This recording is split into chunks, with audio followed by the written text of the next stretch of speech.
a young girl who worked in a jewelry store, went out for her lunch break and disappeared without a trace. When investigators began to unravel this mystery, they were only able to find a few unusual clues and witnesses. It wasn't until several decades later that the truth finally came out, and it came as a big surprise to detectives. Lindy was born in 1962 in the Australian city of Gold Coast. She grew up in a loving family, was a cheerful, energetic child, and had many friends. During her school years, Linda met a guy named Robert. The couple started dating, and at the age of 19, the girl married him. They dreamed of creating a large and friendly family, as well as building the house of their dreams. The newlyweds did this almost immediately after the wedding. They bought a plot of land and began to save a significant part of their income for construction. To get the house ready as quickly as possible, the couple decided not to spend money on rent and live in Robert's parents' trailer, which was parked in their backyard. Linda got a job as a salesperson in a jewelry store located in a large shopping center. The girls immediately liked this work. She found a common language with the team, and a decent income allowed her to save up for the house of her dreams even faster. December 1983 was a busy month, as there was a rush in the store due to the upcoming holidays. Lindy, who was 21 at the time, had to work hard. December 13 was no exception. From the beginning of her shift, Linda worked hard, and it wasn't until 12 noon that she was able to take a break. She used to have lunch at the same mall and come back early, but that didn't happen that day. Linda's colleagues were very surprised that she did not return from the break at the appointed time, since the girl had never been late before. A working day went on, and Linda was still gone. It was as if she had simply decided to leave her shift without warning her colleagues. But they doubted that the girl could do this, since she treated her work with the utmost responsibility. The husband was also surprised when Linda did not return home after her shift. He waited for a while, and then contacted her colleagues. They told the man that his wife had not returned from a break, and Robert began to seriously worry. He drove to the shopping center and started walking around looking for Linda. After that, he traveled to several more places where the girl regularly visited, but she was nowhere to be found. With every minute of searching, he became more and more worried that something bad could happen to Linda. So by 7 in the evening, the man decided to contact the police. The operator told him that a missing adult report would be accepted only after 24 hours had passed since the disappearance. Linda's mom also tried to contact them, but received the same answer. As a result, the relatives had to wait until the next day before their application was accepted. The police began an investigation and tried to find out what Linda was doing during her break. They learned that the girl had gone to buy New Year's gifts at several stores located in the same building. She then visited her bank branch and received a check to pay their bills. The last person to see her was a security guard at the shopping center, who noticed Linda leaving the parking lot in her car. The police were unable to find any other information. The girl's relatives had no idea why Linda left in the middle of her work shift. And most importantly, where did she go? The police sent out directions to the girl and her car, after which they began to take a closer look at Robert. According to statistics, husbands most often commit crimes against their wives. However, in this case, Robert had a reliable alibi.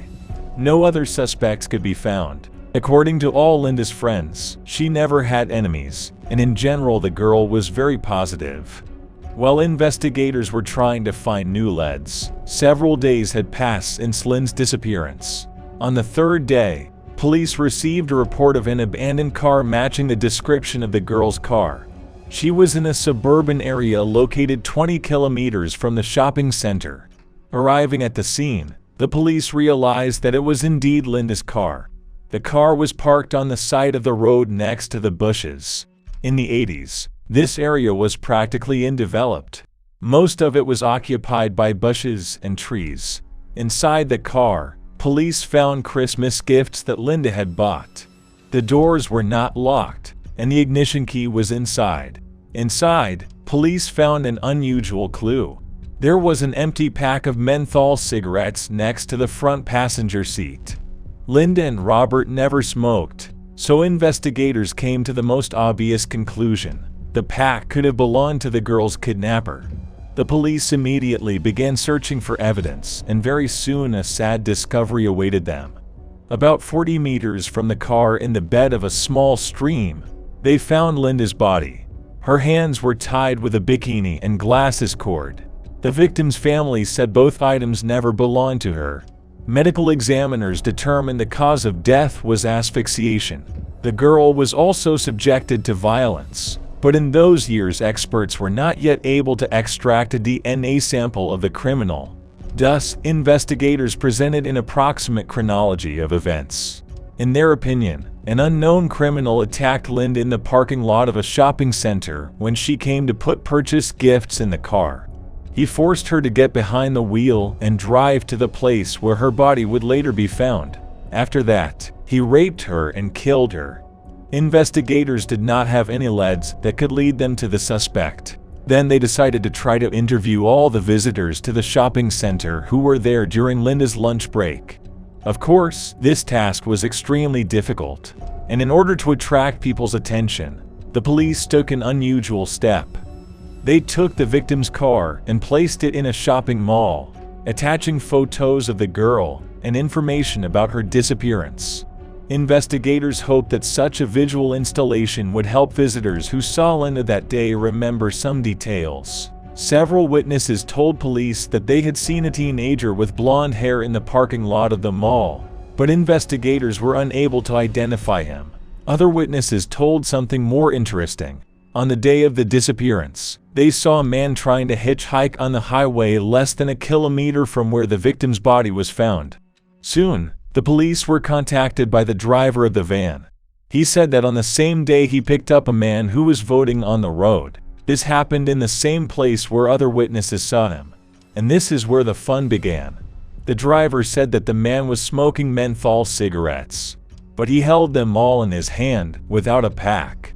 Given that an empty pack of menthol cigarettes was found in the victim's car, this was the first serious lead for investigators.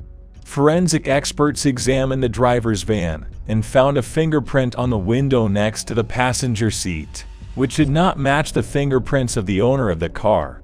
Unfortunately, the verification of the available databases did not bring any results. The description of the suspect, which the driver gave to the specialists, was also superficial and did not help them to find this person. No other evidence could be found, and the case stalled for months. A new lead didn't appear until a little more than a year later. In 1985, an inmate of one of the state's prisons, who was an informant for the police, gave investigators an interesting tip. His cellmate Craig McConnell confessed to the murder of Linda Reed. According to Craig, he and another man were trying to steal a car from the mall's parking lot when Linda spotted them. Fearing that she would remember their faces and contact the police, the criminals kidnapped her and killed her. Detectives have already come across this name. Craig received 2 life sentences for murder committed in 1984. He was considered a suspect in Linda's case, but police were unable to find any connection at the time.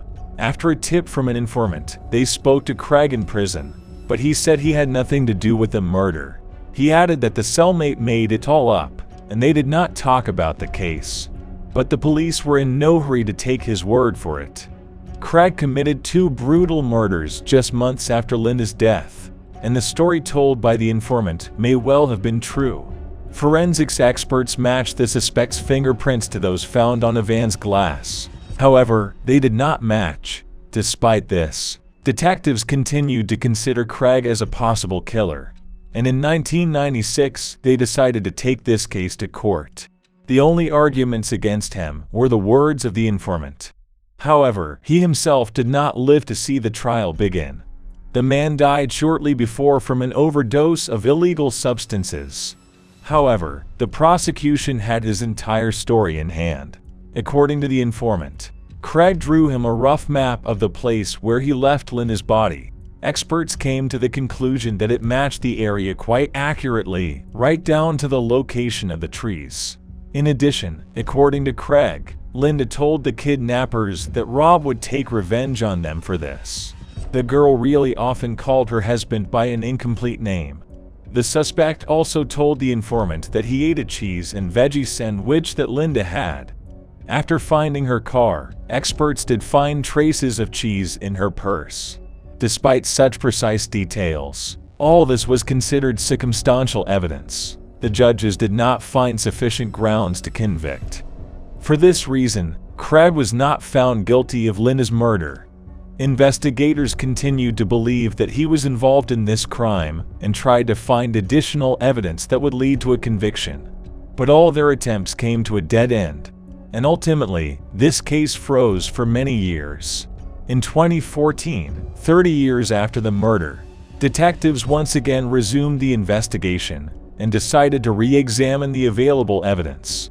They gave the expert fingerprint samples from the glass of the van and tried to reconstruct them using modern technology. When they finally succeeded and uploaded the data into the database, the police finally got a match. The prints belonged to James O'Meara, who was already serving a life sentence. A year and a half after Linda's death, he killed a 22-year-old girl, and the details of this crime were very similar. His victim was returning from the shopping center with purchases for his upcoming wedding. As she approached the car, James forced her net into the car and drove it into the remote area. There, the criminal subjected her to violence and killed her after tying her hands. Despite these similarities, James was never listed as a suspect in Linda's case, nor was he even on the police's radar. Detectives remembered one more fact. Early in the investigation, several witnesses reported seeing a blonde-haired teenager in the shopping center parking lot. And given that James was only 17 at the time, he fit that description quite well. Despite all this, the police wanted to find as much evidence as possible, and here an interesting turn of events awaited them. It turned out that the warehouse had kept a DNA sample of the man who had abused Lindsay all this time, although this evidence was no longer listed in the documents. Investigators discovered it almost by accident, but there was one problem. The sample was very small and had already begun to degrade, so local experts were unable to extract a criminal profile from it. Then investigators sent him to an advanced laboratory located in New Zealand. Experts were able to extract a profile, and it completely matched James' DNA. All this took the investigators several years. Given that the criminal was already serving a life sentence, they could take their time and properly prepare this case for transfer to court. As a result, James was arrested only on August 26, 2018, almost 35 years after the murder. At that time, the man was 51 years old. He spent more than half his life in prison, and during this time he earned several more articles. James attacked the guards twice, and once even managed to escape from prison, but was caught the next day. After his arrest for Linda's murder, he denied his guilt, and preparations for trial began. The process lasted for several years, but in March 2021, the criminal decided to confess to his crime. He said he saw Linda in the parking lot. The girl was sitting in her car and eating a sandwich. He got into her car and threatened her to drive to a deserted place where he raped and killed the victim. When the judge asked him about the motives for his crime, James replied that that day he just wanted to kill a random girl. As a result, James received 30 years in prison for Linda's murder. At the same time, the man was given the right to apply for early release in July 2022. Since he has already served in prison for more than 30 years, he is currently continuing to serve his sentence, although in the coming years he may still be released. Unfortunately, Linda's father did not live to see the moment when the police found her killer. Over the past decades, he wanted to find out what happened to his daughter, but he died after a long battle with cancer. After the death of his wife, Robert promised never to marry again, since his heart forever belongs to Linda. After the verdict, he spoke in court, thanking the investigators and saying that James had deprived him of his family forever. As for Craig and the informant's story, everything is very ambiguous. It is worth considering that the informant himself was an inveterate criminal, and for assistance in solving such a case, he could receive significant preferences. Perhaps he actually lied to the police, and all the key facts about this case could have been gleaned from the newspapers.